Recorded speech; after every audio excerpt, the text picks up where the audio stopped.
Il y a le petit café du matin pour le réveil, le café du déjeuner, celui de 16 h pour le petit coup de barre et puis le déca du soir. Mais tout ce café, est-ce bon pour l'organisme? Tandis que certaines revues conseillent d'en boire 4 tasses par jour pour vivre plus longtemps, d'autres dénoncent ses effets néfastes sur la concentration et le cerveau. Alors où se trouve la vérité? Que sait-on réellement de la caféine et de ses effets? Peut-on boire du café et continuer à dormir sur ses 2 oreilles? Canal Détox coupe court aux fausses infos. Levons le doute tout de suite. Le café empêche-t-il vraiment de dormir? Ce dont on est sûr, c'est que la caféine va perturber les cycles du sommeil. La caféine, en fait, a cette capacité à diffuser partout dans l'organisme, non seulement dans le cerveau, où elle peut agir directement sur les rythmes du sommeil et les perturber, mais aussi sur le cœur et d'autres organes où elle va avoir des effets. La caféine, on va la retrouver dans le café, dans le thé, le chocolat. On va la retrouver aussi dans certains médicaments qui l'utilisent pour booster les effets des molécules.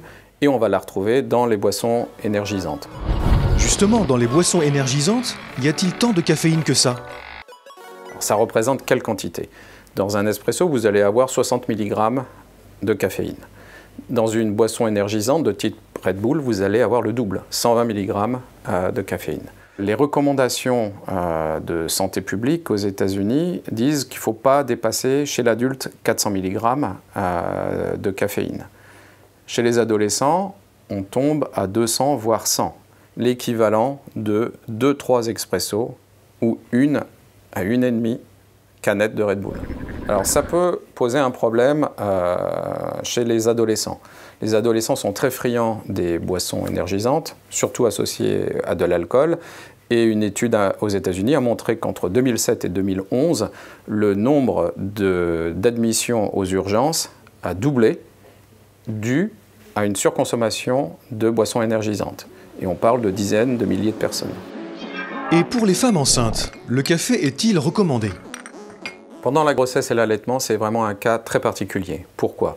Parce que dès que la femme est enceinte, la production de l'enzyme qui dégrade la caféine va chuter.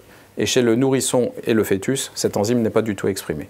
Donc la caféine va pouvoir rester très longtemps dans l'organisme. Ce qui a été montré chez l'animal, donc pas encore chez l'homme, c'est que la caféine va altérer la construction du cerveau.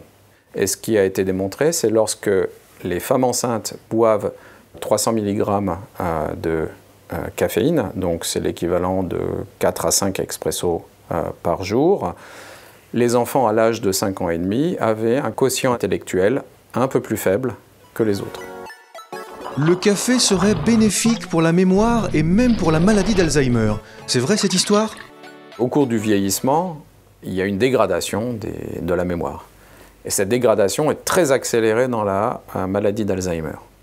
Et donc, ce qu'on a montré chez l'homme, c'est que la caféine permet de ralentir la dégradation de ces processus chez la personne âgée et aussi chez les patients atteints de la maladie d'Alzheimer.